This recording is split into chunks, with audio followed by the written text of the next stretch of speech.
Di sini saya akan mempresentasikan hasil mini riset usaha tani komoditas ubi kayu dengan studi kasus petani di Kabupaten Wonogiri.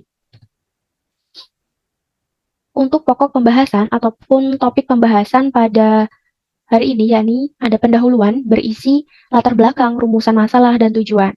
Gambaran umum berisi gambaran umum usaha tani ubi kayu di Wonogiri. Pembahasan berisi kelayakan finansial, pembiayaan usaha tani, risiko yang dihadapi mereka, kemitraan, dan perencanaan usaha taninya. Di bagian penutup tentunya terdapat kesimpulan dan juga saran. Nah, untuk di latar belakang sendiri, ubi kayu mempunyai potensi untuk dikembangkan di Kabupaten Wonogiri, dikarenakan umumnya oleh petani dibudidayakan pada lahan kering, dan di Wonogiri ini memiliki lahan kering. Produksi ubi kayu di Kabupaten Wonogiri di tahun 2019 sebesar 1.243.403 ton dengan kebutuhan yang begitu besar yakni 63 ton. Sebagai upaya meningkatkan produktivitas ubi kayu, dalam berjalannya ini masih terdapat berbagai kekurangan yang memerlukan perhatian lebih, yaitu masih lemahnya sistem produksi usaha tani ubi kayu yang dilakukan oleh petani, meliputi proses perencanaan hingga proses pemasarannya. Nah, rumusan masalah dari latar belakang tersebut, yang pertama, bagaimana aspek kelayakan finansial komoditas ubi kayu di Wonogiri. Kedua, bagaimana cara petani ubi kayu dalam membiayai kegiatan usaha tani ubi kayu dan kendala yang dihadapi dalam pembiayaan usaha taninya, serta solusi apa sih yang dapat diberikan. Ketiga, risiko apa yang mungkin dihadapi dalam kegiatan usaha tani ubi kayu dan bagaimana petani mengatasi risiko tersebut, serta apa kelebihan dan kekurangan program asuransi yang disediakan oleh pemerintah di Wonogiri. Keempat, siapakah mitra yang bekerja sama dengan petani komoditas ubi kayu Wonogiri dan mengapa mereka memilih mitra tersebut. Yang kelima, bagaimana perencanaan yang dilakukan petani dalam usaha tani yang mereka jalankan. Tentunya tujuan yang dapat diperoleh yang pertama mengetahui aspek finansial. Kedua, mengetahui cara petani ubi kayu dalam pembiayaan kegiatan usaha tani mereka, dan juga mengetahui kendala dalam pembiayaan, serta mengetahui solusi yang dapat mengatasinya. Yang ketiga, mengetahui risiko yang mungkin dihadapi dalam kegiatan usaha tani, dan cara mengatasi risikonya, dan mengetahui kelebihan dan kekurangan program asuransi yang disediakan pemerintah Kabupaten Wonogiri. Yang keempat, mengetahui mitra yang bekerja sama dengan petani komoditas ubi kayu dan alasan mereka memilih kemitraan tersebut. Yang kelima, mengetahui perencanaan yang dilakukan petani dalam usaha tani ubi kayu di Wonogiri. Berikutnya ada gambaran umum.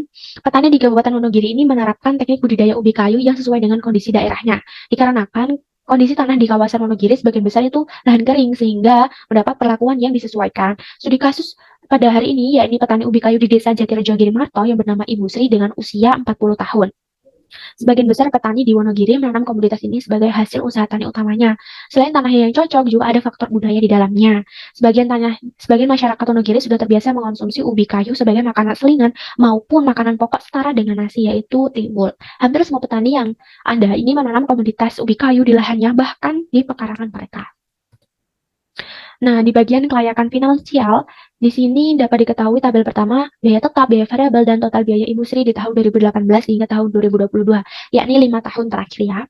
Yang pertama, di tahun 2018 hingga tahun 2022, biaya tetap ini memiliki kenaikan yang tidak begitu besar, yakni berkisar 6-7 juta rupiah, dengan total biaya tetap yakni 34.760.000. Untuk biaya variabel seperti pupuk, kemudian tenaga kerja, dan pestisida dan lain sebagainya, ini meliputi 4 juta hingga 6 juta rupiah. Untuk biaya total dari tahun 2018 hingga tahun 2022 ini berkisar 61.940.000 rupiah. Kemudian untuk tabel yang kedua ini adalah penerimaan Ibu Sri di 5 tahun terakhir. Dapat kita ketahui di jumlah yang Ibu Sri hasilkan ataupun yang Ibu Sri dapatkan di tahun 2019 ini adalah tahun yang memiliki hasil panen paling sedikit, karena di tahun 2019 ini kan ada COVID, sehingga ini menjadi musimnya paceklik bagi petani juga, sehingga menurunkan produktivitas ubi kayu. Nah, untuk jumlah 5 tahun terakhir ini berkisar 27.750 kg dengan harga dari tahun 2018 hingga tahun 2022 ini mengalami peningkatan, walaupun peningkatannya ini tidak begitu besar, sehingga diperoleh penerimaan 5 tahun terakhir sebesar 126.550.000 rupiah. Nah, di tabel ketiga ini keuntungan yang Ibu Sri dapatkan di tahun 2018 hingga tahun 2022. Nah, keuntungan yang Ibu Sri dapatkan ini diperoleh dari penerimaan dikurangi dengan biaya totalnya. Nah, lanjut di bagian analisisnya ya. Di sini perhitungan R/C rasio, dapat diketahui bahwa R/C rasio ini dengan rumus total penerimaan dibagi dengan total biaya. Diketahui total penerimaannya tadi kan 126.550.000 dibagi dengan total biayanya 61.940.000 diperoleh R/C rasio 2,04. Nah, hasil perhitungan ini menunjukkan bahwa perolehannya ini kan 2,04 menunjukkan bahwa tingkat penerimaan yang diterima Ibu Sri lebih tinggi 2,04 kali dibandingkan dengan biaya yang mereka keluarkan, yang Ibu Sri keluarkan. Karena nilai R/C rasionya ini lebih dari 0, ya ini 2,04 lebih dari 0, maka usaha tani ubi kayu yang dilakukan Ibu Sri ini tergolong layak untuk dijalankan. Untuk BEP harga ini dengan rumus total biaya dibagi dengan jumlah produksi, dengan total biayanya 61.940.000 dibagi dengan jumlah produksinya tadi 27.750 kg atau setara dengan 27,75 ton yang diperoleh, sehingga diperoleh hasil Rp2.230.000 per kilogram. Nah, dari hasil di atas menunjukkan bahwa harga minimum yang harus dijual oleh usaha taninya agar tidak mengalami kerugiannya, yakni harus menjual sebesar 2.230 kg setiap kali penjualannya. Nah, jika harga penjualan per kilogramnya di bawah BEP harga tersebut, otomatis petani akan mengalami kerugian. Nah, agar tidak rugi, petani harus menjual dengan minimal harga tersebut. Nah, untuk BEP penerimaan di sini, yakni sebesar Rp61.940.000 diperoleh dari total biaya yang Ibu Sri keluarkan selama 5 tahun terakhir. Artinya, dalam 5 tahun ini, Ibu Sri setidaknya harus mendapatkan penerimaan sebesar Rp61.940.000 supaya Ibu Sri bisa menjalankan kegiatan usaha taninya di titik impas, tidak rugi maupun tidak untung. Kemudian untuk payback period, di sini diperoleh investasinya Rp34.760.000 diperoleh dari total biaya tetapnya. Kemudian untuk kas bersih ini adalah keuntungannya, yakni di tahun ke-1, ke-2, hingga tahun ke-4.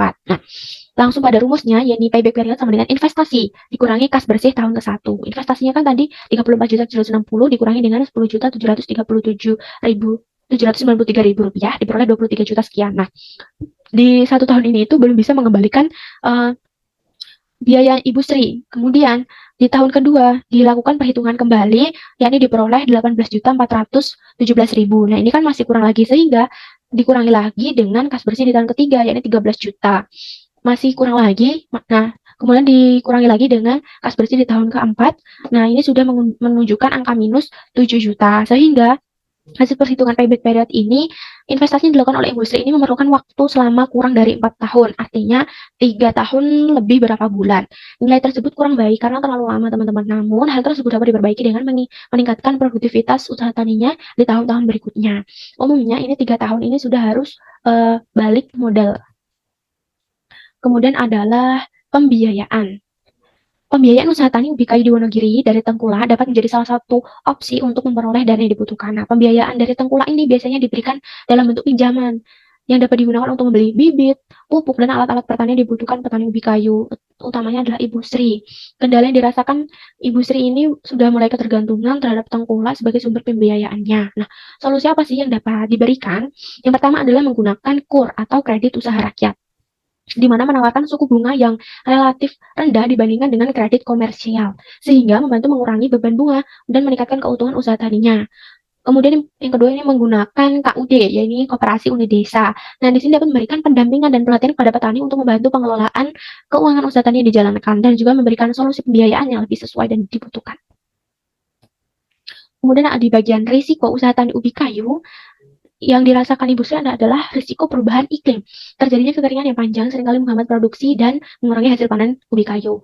Iklim di wilayah Wonogiri cenderung kering, namun tidak dapat dipungkiri pada bulan-bulan tertentu ini curah hujannya juga tinggi, sehingga ini mempengaruhi pertumbuhan ubi kayu dan hasil panen yang diperoleh petani ini menurun. Nah, upaya apa yang dapat digunakan oleh petani, yakni yang pertama adalah menggunakan jasa asuransi pertanian.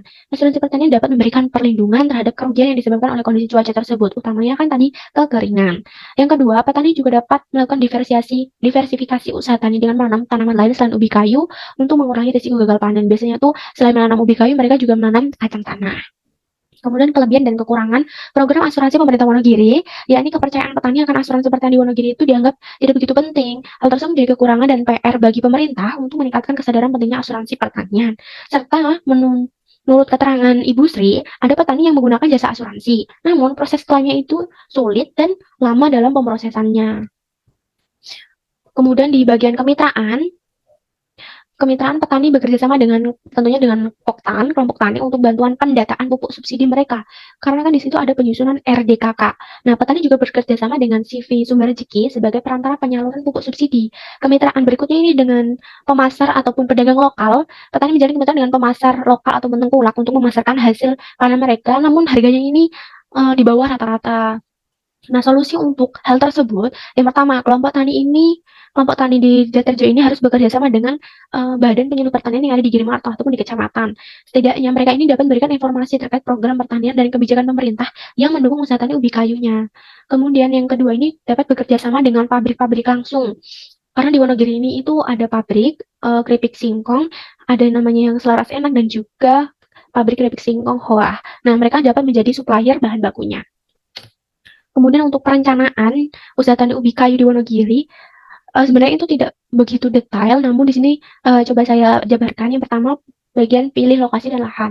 Lahan yang digunakan tentunya adalah lahan kering, milik mereka sendiri dan juga pekarangan. Nah, varietas yang ditanam petani di Wonogiri ini biasanya itu dinamai ganyong, varietas lokal. Nah, untuk mengatasi hal tersebut, petani seharusnya juga bisa menggunakan varietas unggulan yang dikeluarkan oleh pemerintah. Kemudian untuk penanaman, petani ini memotong batang dengan sekitar 20-25 cm dengan satu atau dua mata tunas. Ini kan dengan stek ya, jadi tergolong mudah untuk penanamannya. Untuk pengelolaan tanaman, ini cukup dipupuk kandang secara merata di sekitar tanaman setelah beberapa minggu penanaman. Setelah dilakukan penyiangan selama 3 kali selama proses pertumbuhannya. Kemudian untuk perhitungan finansial, mereka tidak begitu memperhatikan, karena asalkan mereka sudah panen dan tidak gagal panen, maksud saya itu sudah dikatakan untung bagi mereka. Sangat disayangkan karena perhitungan finansial ini kan sangat membantu petani untuk merinci apakah mereka ini benar-benar diuntungkan atau malah rugi gitu. Kemudian untuk potensi pasar, sebenarnya itu ada banyak potensi pasar, tapi di sini saya coba berikan ini ada pabrik keripik singkong Selaras Enak dan juga Wah di Wonogiri.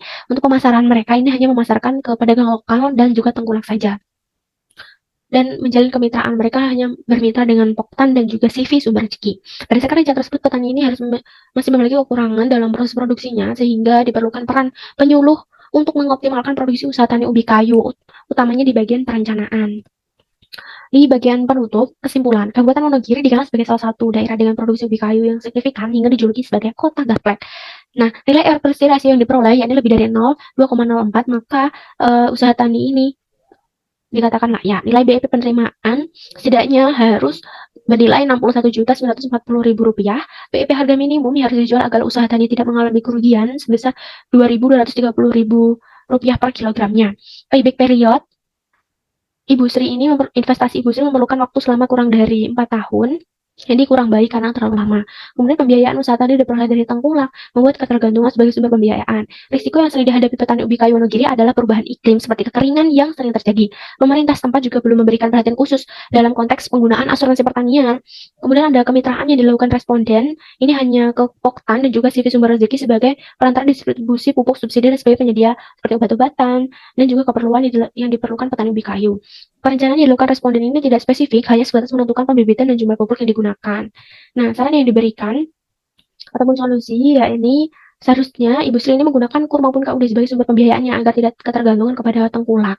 Sebagai upaya mengatasi kekeringan, ini juga bisa menggunakan asuransi pertanian bila mengalami gagal panen sewaktu-waktu. Nah, supaya bisa menanggulangi kerugian petani, juga petani harus bekerja sama dengan BPP atau Badan Penyuluh Pertanian untuk meningkatkan kesadaran petani akan budidaya dan lebih efisien dan tidak tergantung dengan tengkulak. Selain itu, petani juga bisa memasarkan bekerja sama dengan pabrik-pabrik sebagai sumber bahan baku, sehingga petani ini memiliki opsi memasarkan hasil panen lebih daripada ke tengkulak, sehingga memiliki harga yang lebih tinggi daripada yang ditawarkan oleh tengkulak. Nah, sekian presentasi yang dapat saya sampaikan. Assalamualaikum warahmatullahi wabarakatuh.